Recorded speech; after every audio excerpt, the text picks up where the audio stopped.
Well, I feel pretty sure that if somehow science could come up with a way to eliminate all mosquitoes worldwide, most people would be cheering and there'd be very few naysayers. Obviously, that doesn't exist. If you grew up in the 70s or the 80s, you no doubt remember these. You probably got one gathering dust in your attic or stuffed away in the garage someplace. Everybody bought them, of course, to get rid of the mosquito problem. They proved to be very, very effective at getting rid of moths and some other beneficial insects, but totally useless against mosquitoes. So they usually got pretty well stored away after a short period of time and were found to be totally useless as far as what they were bought for. They exist with a high voltage transformer that energizes a dual grid, and the voltage between the grid is usually in the neighborhood of about 4,000 volts. In the center is usually a fluorescent lamp, and again these require about a 4,000 volt hit to get the bulb fired. They usually have a slightly blue color, and they were proven to be not very effective against mosquitoes. Taking the top cover off, we find the high voltage transformer and the little ballast for the fluorescent bulb. Now, before I proceed any further, here's my warnings. You can buy these commercially from any number of manufacturers. I've never seen any warnings posted with them, so here's mine. The grid on these things, as well as the fluorescent bulb, initially operate at over 4,000 volts. You don't get anywhere near 4,000 volts if you actually get a conduction path. Under no circumstances should you consider any of these modifications unless you're an experienced electrician, well acquainted with the dangers of working with high voltage AC. I used to be an electric contractor to a limited degree with a limited electrical license to 575 volts three-phase, so I'm well aware of what the dangers are here. These things are definitely not kids' toys. Keep them well away from especially preschoolers or any pets. Even my squirrels know to steer clear. I never see them anywhere near an operating device. Okay, with all that out of the way, let's take a look at some modifications. First thing I did was take the fluorescent bulb out. It's both the wrong color to attract mosquitoes, and it's also in the way of the modifications I'm going to make with LEDs that would attract mosquitoes.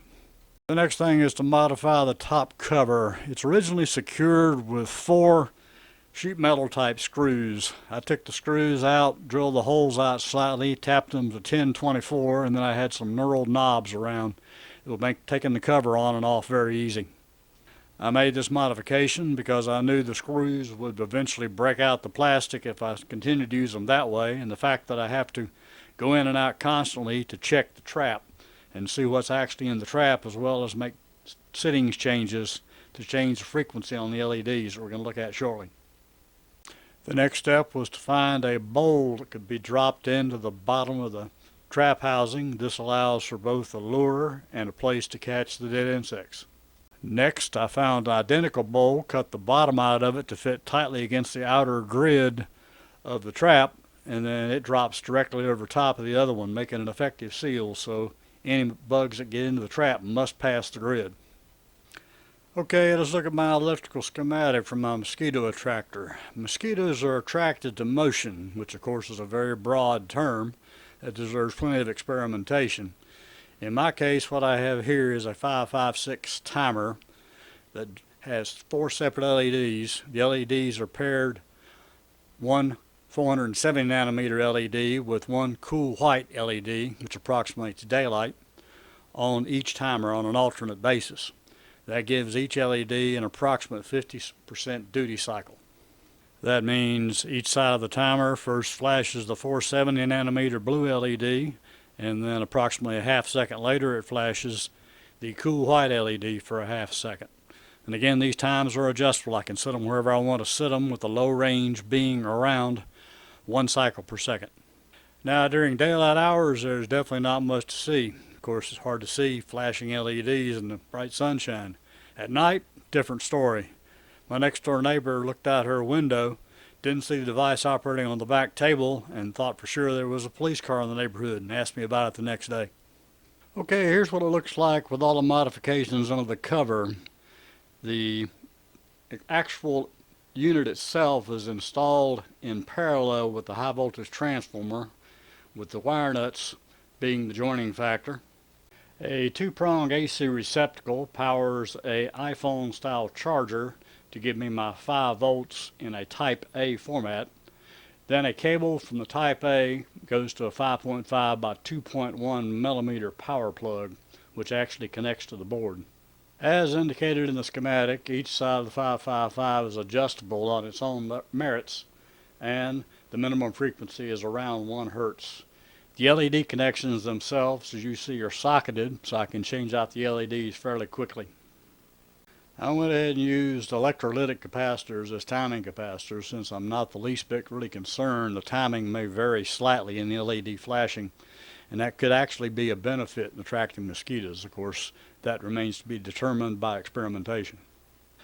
The reason for this design is to make it modular.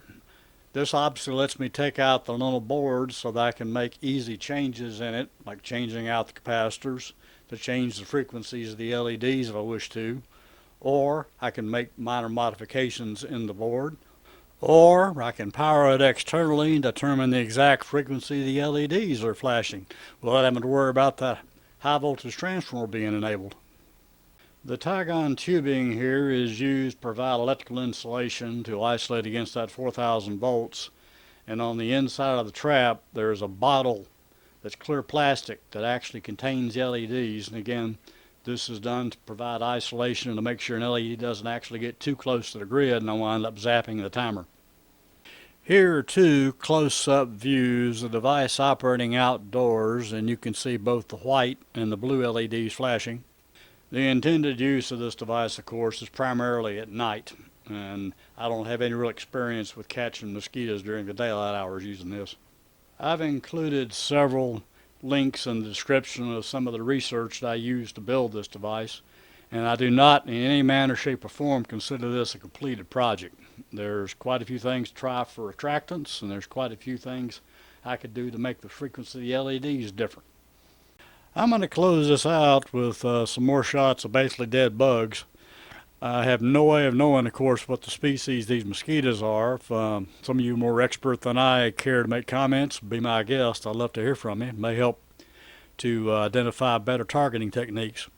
Also, there appear to be an awful lot of very small flying insects, which of course most people call no-see-ums.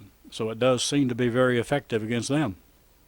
Please note that I didn't even put this thing together till late October of last year, and of course the mosquito season was just about over by then. So it's just barely undergone some rudimentary testing just to see what it could do. While the blue 470 nanometer LEDs appear to work, according to research, actually what would work better are aqua or blue-green LEDs, and I may go ahead and install those at a later date. Mosquitoes are known to be nectar feeders, and of course they may be pollinators as well. For attractants in the bowl, I've just used a very weak mixture of honey and water, and this appears to work somewhat. There are quite a few other things that are possible attractants, like lactic acid and ammonia showed up on the list of things mosquitoes are attracted to. Sound is another possibility for attracting mosquitoes. According to some research I've looked into, some mosquitoes are attracted to different frequencies because that's the frequency the wing beats of the females beat at. I may choose to explore that in a later date by taking one of the timers, converting it to a audio amplifier, and putting in a small speaker. That has not been actually formatted or designed yet.